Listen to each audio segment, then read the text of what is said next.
La cérémonie d'ouverture de l'atelier de restitution et de validation des données statistiques 2022-2023 de l'enseignement supérieur s'est tenue récemment à l'amphi A de l'université Félix Houphouët-Boigny. Cet événement avait pour objectif de présenter les données traitées au cours de l'année académique 2022-2023 et de procéder à la validation de celle-ci. Nous témoigne Michel Brault, Ézéchiel Séré.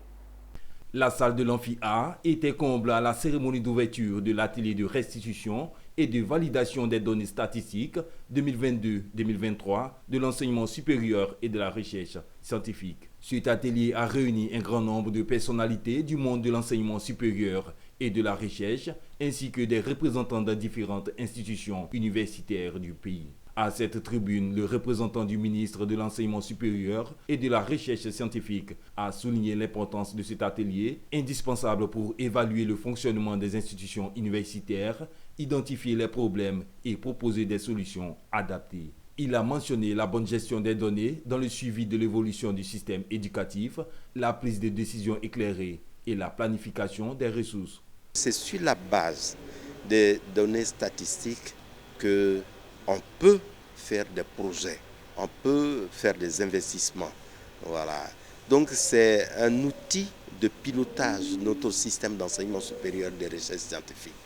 Nous sommes passés presque de 2016 à autour de 200 000 étudiants et aujourd'hui en 2023 nous avons 293 000 étudiants, c'est-à-dire près de 300 000 étudiants.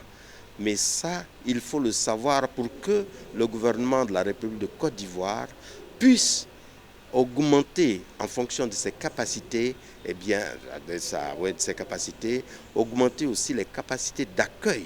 L'atelier de restitution et de validation des données statistiques 2022-2023 de l'enseignement supérieur et de la recherche scientifique est un exercice qui se tient chaque année. Cette activité permet aux acteurs du secteur de l'enseignement de recueillir des données statistiques fiables nécessaires à une bonne gestion de l'écosystème éducatif.